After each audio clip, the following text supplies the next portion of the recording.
আমাদের বয়স্ক মানুষদের মুখে শুনেছি বা আমার দীর্ঘ রিটেল অভিজ্ঞতা শুনেছি শক্ত ম্যাট্রেস কিনবো, ডাক্তারবাবু বলেছেন শক্ত ম্যাট্রেস কিনবো, বা লোকের কাছে শুনেছি তাদের পিঠে ব্যথা হবে না। ইটস আ মিথ, এটা ভুল কথা।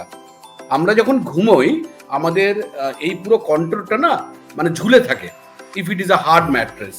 তো খুব ভালো ম্যাট্রেস হচ্ছে মেমোরি ফোমের ম্যাট্রেস, যে আমার শরীরের প্রত্যেকটা যে কার্ভেচার সেটাকেও সেন্স করতে পারে এবং সেই জায়গাটাতে সাপোর্ট দিতে পারে।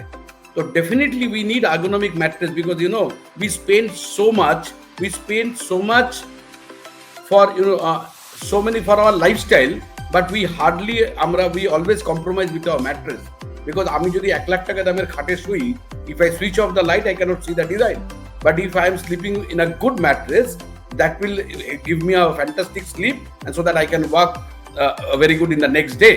তো ergonomic mattress একটা খুব বড় সাবজেক্ট, শুধু ওটাকে নিয়ে তোমার অনেকগুলো মানে স্টোরি করা যায় আর কি, স্টোরি করা যায়। মানে বোঝা যাচ্ছে যে it's not only about mattress, Rupsha. Now there is ergonomic pillow. It's more important. There are memory foam pillows, which is very important for your neck.